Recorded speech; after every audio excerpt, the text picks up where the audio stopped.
혹시 여러분 강아지가 분리불안이 있는 그런 경우 그런 얘기 들어보셨어요? 강아지의 분리불안.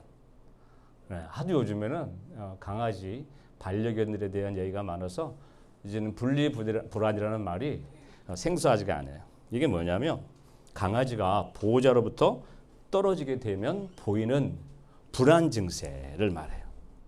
강아지가 보호자랑 떨어져서 보호자가 뭐 외출을 한다든가 뭐 다른 곳에 있다든가 이렇게 떨어지게 됐을 때 막 낑낑거린다든가 아니면 이유 없이 막 짖어대고 아무 데나 가서 배변을 하고 집에 있는 물건 찢고 떨어뜨리고 깨고 부시고 이런 행동으로 나타날 수 있어요. 네, 이런 행동을 보고 뭐라 그래요? 분리불안이라고 설명을 합니다. 근데 이런 증세가 이 강아지에게만 나타나는 것이 아니라 사람들에게서도 흔히 나타나는 불안 장애예요. Anxiety disorder. 병명으로는 SAD라고 그래요. Separation Anxiety Disorder라고 부르는데 이게 누군가 집이나 혹은 부모로부터 멀리 떨어지는 것에 대한 굉장히 불안한 증세. 그 불안한 증세로 인해서 자기의 일상생활까지 할 수 없는 그런 상태까지 가는 것을 불안장애, 분리불안장애라고 해요. 이 장애가 나타나는 경우가 언제냐면 보통은 7에서 8세, 그러니까 7세, 8세 되는 애들이 유독 이게 강하고요. 청소년에서도 이게 발견이 되고 심지어는 다 자란 성인에게서도 이 분리불안 장애가 나타날 수 있다고요. 애들이 집을 떠나지 못하는 장애. 떠나서 독립을 해야 되는데 독립을 못하고 엄마랑 아빠랑 같이 있어야 돼. 그 불안하지 않는 거지. 그래야. 네, 엄마랑 아빠랑 떨어졌을 때 불안하게 느껴지는 이 장애를 분리불안 장애라고 해요. 저는 그 자녀들과 떨어지면서 우울증을 앓는 그런 분들도 몇 분 뵀어요. 네, 이것도 아마 분리불안 장애가 아닌 듯 싶습니다. 자녀들을 너무 사랑하다 보니까 자녀들하고 떨어지는 것이 슬픈 일이에요. 네, 그래서 이런 증세를 가진 부모는 아이를 학교에 보내면서도 불안해요. 아이가 여행을 간다 그러면 더 불안해. 심지어는 아이가 결혼을 한다? 그러면 이게 견딜 수 없는 불안 증세로 나타날 때가 있다는 거죠. 네. 자, 이런 것을 분리불안 장애다. 이렇게 얘기합니다. 오늘 읽은 본문 6절에 예수님께서 도리어 내가 한 말 때문에 너희 마음에는 슬픔이 가득 찼다고 하신 이 말씀이 바로 이 예수님으로 떨어지기를 두려워하는 분리불안 장애에서 오는 그런 슬픔이 아니었는가 추측해 볼 수 있어요. 또 4절에 또 내가 이 말을 처음에 하지 않은 것은 내가 너희와 함께 있었기 때문이다. 저게 저한테 어떻게 보였냐면 처음부터 얘기하면 그 분리불안 장애가 심해졌을 텐데 나중에 얘기한 거예요. 이걸 보면서도 예수님이 제자들의 보호자 역할을 제대로 하고 계셨구나 하는 뜻으로 받아들여지는 거죠. 그리고 예수님이 보혜사 성령을 뭐라고 얘기해요? 또 다른 보혜사라고 얘기해. 왜? 당신 자신이 제자들에게 보호자 역할을 하고 계셨기 때문에 성령님을 또 다른 보혜사, 즉 나를 대신해서 보호자 역할을 하시는 분이라고 소개한 거예요. 네. 제자들에게는 예수님은 최고의 보호자였어요. 네. 환자를 데리고 큰 병원에 데리고 가면 그 환자가 어린이건 성인이건 간에 원무과에서 꼭 물어보자. 뭘 물어봐요? 보호자가 누구냐? 보호자를 꼭 물어봐요. 네. 이 보호자를 물어보는 이유가 이 보호자 없으면 입원도 안 되고 수술도 안 돼요. 환자 스스로가 내가 보호자다라고 얘기해봐야 소용없어요. 보호자 데려오라고 난리가 나요. 네, 보호자가 여러 가지 책임을 지겠다고 약속을 해야 입원이나 수술이 가능한 거예요. 물론 대부분의 책임은 어떤 책임입니까? 네, 돈이죠. 경제적인 부분일 거예요. 이 보호자라는 역할을 사전에서 찾아보면은 누군가를 보호하고 돌보는 사람을 보호자라고 얘기해요. 그냥 내가 보호자예요 라고 해도 소용없어요.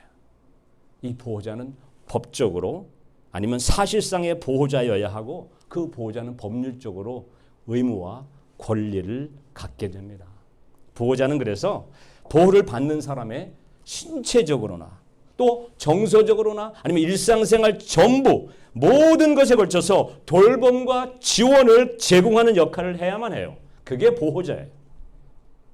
요즘 우리가 신문지상에서 전혀 보호자 역할을 하지 못하는 그런 보호자들, 그런 부모들을 너무 많이 보게 돼요. 그런데 예수님은 제자들을 자신의 품에 품게 되는 순간부터 그들의 신체적, 정서적, 심지어는 그들의 모든 일상생활까지도 책임지는 그런 보호자 역할을 보여주셨어요. 잠깐 성경에서 보여주는 그 모습에서 제자들이 예수님의 보호하심 속에서 얼마나 자신감 있게 살고 있었는지 알 수 있어요. 물론 예수님의 보호하심 속에서 그들이 호강을 누렸다라고 얘기할 수는 없어요. 네. 오히려 호강을 누릴 거였으면 예수님을 따라가지 않았을 거예요. 당시 유대사회는 누구나 메시아를 기다리고 있었어요. 간절히 기다리고 있었어요. 제자들 대부분이 세례 요한의 제자였던 것 같아요. 그만큼 그들은 메시아를 학수고대했고 혹시 세례 요한이 메시아가 아닐까 그런 기대를 가지고 세례 요한을 따라다녔어요. 그런데 다음날 요한이 다시 자기 제자 두 사람과 같이 서 있다가 예수께서 지나가시는 것을 보고서 보아라 하나님의 어린 양이다 하고 말하였다. 저게 뭐예요? 저분이 바로 메사야다, 메시아다 라고 말하는 거예요. 그 두 제자는 요한이 하는 말을 듣고 예수를 따라갔다. 그들은 자신들의 선생님이 저분이 하나님의 어린 양이다, 저분이 바로 메사야다 라고 했기 때문에 주저없이 예수님을 따라 나셨어요. 네. 빌립을 보세요. 빌립이 자신이 만난 예수를 나다나엘에게 소개하는 그런 글이 있죠. 요한복음 1장 45절인데 같이 읽어보십시다. 시작.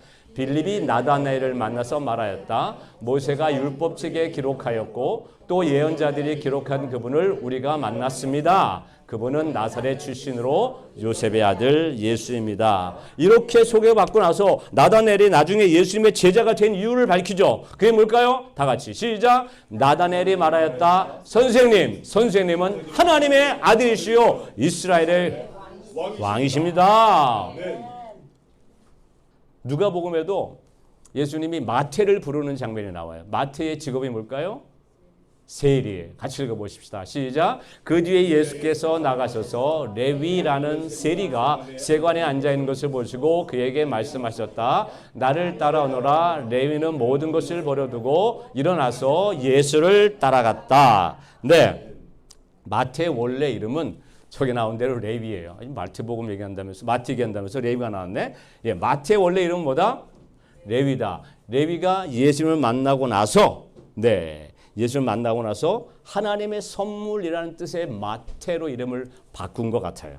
새 이름을 받은 것 같아요. 근데 이 레위가 모든 것을 다 버려두고 라는 말 속에 레위 마태가 어떤 생각으로 예수님을 따라갔는지를 우리가 느껴볼 수 있어요.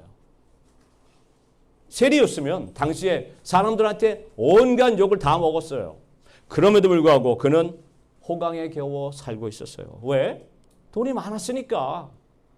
다른 사람들이 누리지 못하는 그 부귀 영화를 누리고 있었을 텐데 모든 것을 버려두고 그것들 다 버려두고 예수님을 따랐을 땐 마태에게 어떤 생각이 들었어요? 저분이 바로 메시아다. 저분이 바로 나의 인생의 보호자다. 라는 생각이 들었던 거예요. 그래서 예수님이 마태의 집에서 식사하실 때 마태를 제자로 삼으신 예수님에 대해서 화가 난 이 바리새인들에게 이렇게 얘기합니다. 같이 시작. 예수께서 그들에게 대답하셨다. 건강한 사람에게는 의사가 필요하지 않으나 병든 사람에게는 필요하다. 나는 의인을 부르러 온 것이 아니라 죄인을 불러서 회개시키러 왔다고 하셨던 거예요. 네, 저게 바리새인들한테 한 얘기 같은데 저는 바리새인보다는 마태에게 네가 나를 따라오면 네가 구원을 받을 것이야. 걱정하지 말고 나를 따라와. 라는 확신을 주신 말씀이라고 봐요. 다른 제자들 역시도 다 그 비슷한 이유로 예수를 따라 나섰고 자신들을 지켜줄 보호자, 프로텍터라고 확신했기 때문에 그렇게 함께 계속 예수님과 있었던 거예요. 우리 역시도 그렇지 않아요? 예. 제가 본질적인 질문을 하나 할게요. 여러분은 예수님을 왜 믿으세요? 어떤 사람들은 지옥 가지 않으려고 예수님 믿는다라고 얘기하는 분도 있어요. 여러분 예수 천당 불신 지옥 말고 다른 이유는 없어요. 우리는 예수님의 제자들처럼 모든 것을 다 버려둘 만큼 예수님의 보호하심을 정말 기대하고 있을까요? 이거 다 놓고 난 예수님만 바라보고 예수님의 보호하심을 기대해 라고 생각하시냐고요. 예수님의 보호하심으로부터 여러분의 신체적으로 또 정신적으로 정서적으로 일상생활 전반에 걸쳐서 돌봄과 지원을 제공받는 그런 믿음이 계세요?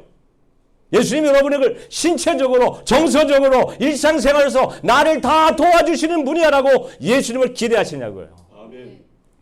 아멘이시라고 해서 감사합니다. 이런 믿음이 없이 이런 확고한 믿음이 없이 예수님을 따른다는 것은 사실상 페이크예요. 가짜 믿음이라. 저도 여기에서 예외는 아니고요. 우리가 보기에도 얼마나 엉터리 같은 제자들이었어요. 끝까지 예수님 앞에서 서로 오른편에 앉겠다고 왼편에 앉겠다고 싸우던 제자들이었어요. 그런 엉터리 같은 제자들이 예수님이 십자가에 달려 돌아가신다는 말을 듣고 어땠어요? 슬픔에 빠졌어요. 그 이유가 뭐예요? 예수님이 돈줄이 되고 예수님이 권력의 중심에 있어서였어요? 아니요. 아니에요. 그들에겐 예수님이 진짜 자기들의 보호자였던 거예요. 네.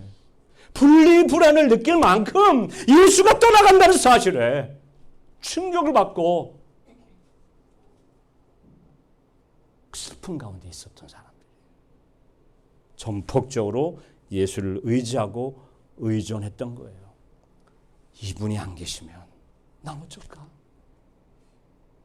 예수가 아니면 나 어떡하지? 라는 생각에 모두들 슬픔에 빠져들었던 거예요. 조금 전까지만 해도 예수님의 오른쪽이냐 왼쪽이냐를 놓고 경쟁을 벌이던 제자들이 예수님이 떠나신다는 말에 힘이 빠지고 두려움과 걱정이 엄습한 겁니다. 며칠 전에 한 치과 의사가 말도 안 되는 짓을 저질렀어요. 자기 아내와 딸을 총으로 쏴 죽이고 본인도 자살을 했어요.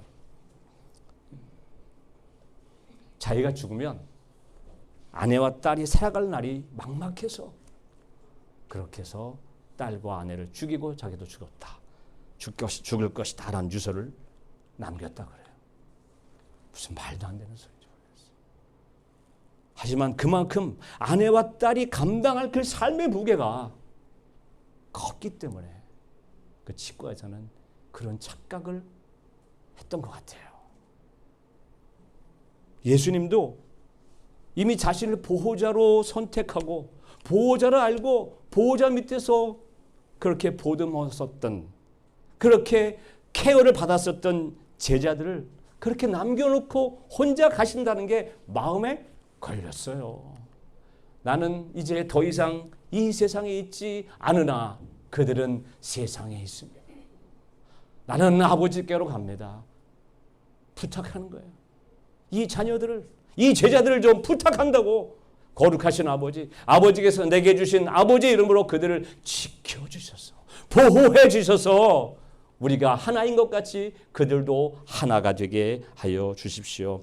이런 부탁을 하고 계시지만 예수님은 당신이 떠나가시는 것이 제자들에게 유익하다는 사실을 알고 계셨어요. 그러나 내가 너희에게 진실을 말하는데 내가 떠나가는 것이 어떻다? 너희에게 유익하다. 내가 떠나가지 않으면 보혜사가 너희에게 오시지 않을 것이다. 그러나 내가 가면 보혜사를 너희에게 보내주겠다. 보혜사, 즉 새로운 보호자, 기가 막힌 보호자, 성령이 오시는 것이 제자들에게 유익하다 라고 말씀하셨어요.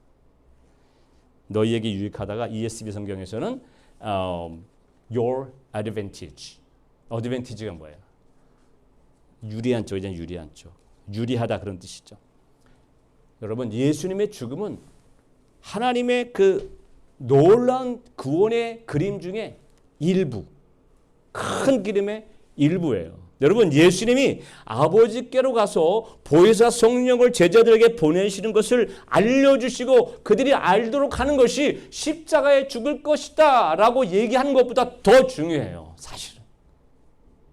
또 우리가 이렇게 얘기한다고 십자가에 죽으심이 중요하지 않다. 그게 아니고 예수님이 십자가에 죽으시러 간다는 사실을 보다 예수님께서 올라가셔서 성령을 너희에게 보내주실 것이다 하는 그 내용이 더 중요하다고요.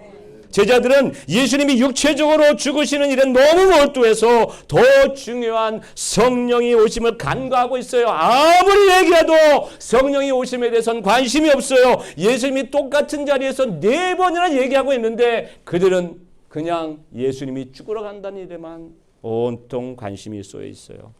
내가 아버지께 구하겠다. 그리하면 아버지께서 다른 보혜사를 너에게 보내셔서 영원히 너희와 함께 계시게 할 것이다. 14장 16절에 말했어요. 네, 14장 26절에 그러나 보혜사 아버지께서 내 이름으로 보내실 성령께서 너희에게 모든 것을 가르쳐 주실 것이며 또 내가 너희에게 말한 모든 것을 생각나게 하실 것이다. 2번 얘기했어요. 그 자리에서. 또 15장 26절에 내가 아버지께로부터 너희에게 보낼 보혜사 곧 아버지께로부터 오시는 진리의 영이 오시면 그 영이 나를 위하여 하실 것이다. 그래도 못 알아들어요. 그래서 16장 7절에 다 같이 시작. 그러나 너희에게 진실을 말하는데 내가 너희에게 유익하다. 내가 떠나가지 않으면 보혜사가 너희에게 오시지 않을 것이다. 그러나 내가 가면 보혜사를 너희에게 보내주겠다. 네, 계속 이게 얼마나 중요한지 계속 얘기하셔요. 성령은 우리가 성령 그러면 하나님의 영이잖아요. 사도 바울은 하나님의 영을 아들의 영이라고도 얘기를 했어요. 그 성령님이 오신다는 거예요. 물론 성령님이 활동하셨어요. 구약에도. 그런데 성령님이 오셔서 내주하시는 것은 이거는 기가 막힌 일인 거예요. 엄청난 소식인 거예요. 예, 직접 성령이 오시는 거를 본 사람이 이렇게 증언했어요. 다 같이 시작. 그때 갑자기 하늘에서 세찬 바람이 부는 듯한 소리가 나더니 그들이 앉아있는 온 집안을 가득 채웠다. 그리고 불길이 솟아오를 때 혓바닥처럼 갈라지는 것 같은 혀들이 그들에게 나타나더니 각 사람 위에 내려앉았다. 근데 성령이 바람처럼 불처럼 내려오는 것을 사람들이 목격하고 써놓은 글이에요. 예수님이 강조하는 것은 성령님이 반드시 오셔서 제자들 안에 영원히 함께 계셔야 한다는 겁니다. 이것이 하나님의 구원 계획이에요. 제자들이 예수님이 십자가에 주러 가신다는 말보다 더 귀를 기울이고 마음을 쏟아서 들어야 할 엄청난 하나님의 계획. 그 계획이 성령이 오셔서 너희들 안에 내주 그 얘기였어요. 제자들은 예수님이 하늘에 오르시고 성령을 보내셔서 성령이 24시간 365일 제자들의 보호자가 되어 주셔야 한다는 말씀을 들어야 했어요. 네? 그리고 성령이 오셔야 예수님의 십자가의 죽음의 의미가 무엇인지 부활의 능력이 어떤 것인지 그리고 그가 공생애 동안 계속해서 말씀하신 하나님의 나라가 무슨 뜻인지를 이해할 수 있게 된다는 사실을 알아채야 했어요. 끝까지 예수님이 돌아가신다는 그 말에만 집중해서 이 모든 것을 다 놓치고 있었던 거죠. 네, 예수님이 온갖 예화를 들어서 하나님의 나라를 가르치셔도 여전히 무슨 말씀을 하시는지 어리둥절 눈만 크게 뜨고 멀뚱멀뚱 그랬을 것 같은데 알아듣지 못했던 그 제자들이 갑자기 성령 강림 이후에 마치 천재가 된 것처럼 금방 천재가 된 것처럼 네, 하나님 나라를 전파했어요. 가령 사도행전 2장에 베드로가 설교를 정말 이 시대에도 그런 설교를 할 수 있을까 할 정도로 엄청난 설교를 막 하게 됩니다. 유대인들이 그의 설교를 듣고 마음에 찔림이 왔어요. 그래서 뭐라 그래요? 형제들이 우리가 어떻게 하면 좋겠습니까? 그러잖아요. 이건 베드로와 제자들이 예수 그리스도의 십자가와 부활 그리고 그로 인한 구원의 소식을 전하면서 성령의 권능에 사로잡혀서 말하고 있는 그 설교를 할 때 유대인들이 그 가르침의 내용과 그들이 말씀하는 그 예언된 말씀들을 전하는 모습에 깜짝 놀라서 어떻게 된 거야? 부들부들 떨게 된 거예요. 그래서 어떻게 하면 좋겠냐 하는 장면인 거예요.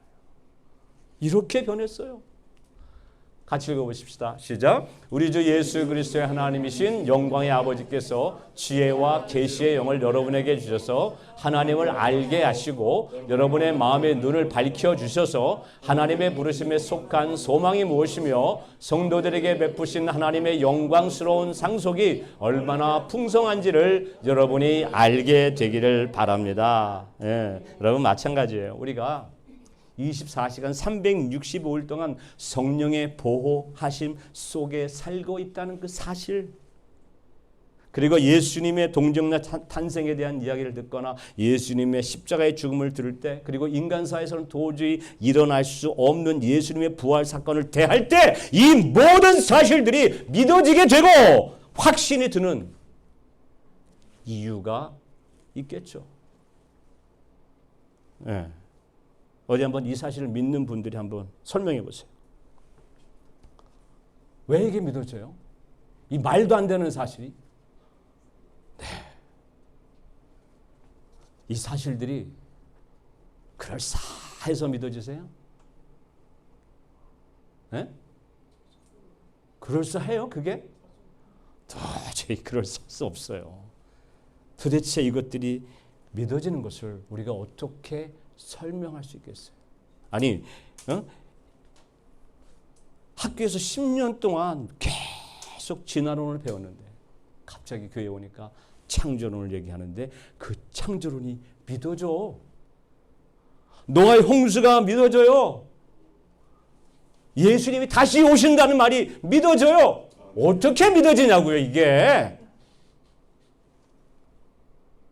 더욱이 예수님을 믿으며 살아가야 하는데 성령의 보호하심 없이 이건 누가 봐도 악이 완전히 장악한 세상에서 어떻게 믿음을 지키며 살 수 있단 말입니까? 혹시 우리가 지금 악에 패배하며 살고 있습니까? 여러분 안에 악이 영이 시키는 대로 예수님을 저주하고 성경을 그리고 교회를 비판하고 이렇게 살고 계십니까? 이렇게 안 살아요? 어떻게 그렇게 안 살아요? 그렇게 살아야 정상이에요? 지금 이 세상은. 그때 여러분은 허물과 죄 가운데서 이 세상의 풍조를 따라 살고 이 세상의 풍조가 그렇다고 그게 일반이라고, 그런데 공중의 권세를 잡은 통치자 곧 지금 불순종의 자식들 가운데서 작용하는 영을 따라 살아가는 것이 지금인 세상인데.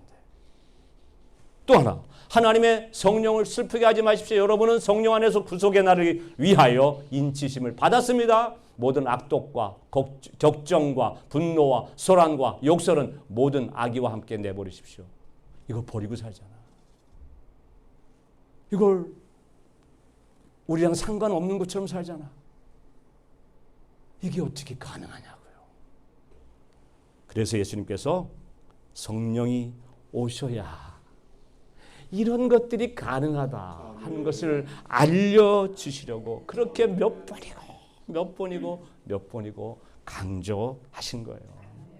우리가 예수를 믿는다고 하지만 우리가 생각하는 거, 우리가 가지고 있는 지식으로 믿는 것에는 항상 한계가 있어요.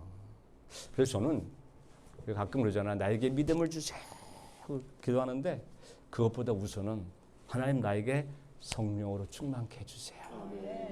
그게 우선인 것 같아요. 내 생각과 내 감정으로 믿음을 주세요 해도 이게 잘 안 돼.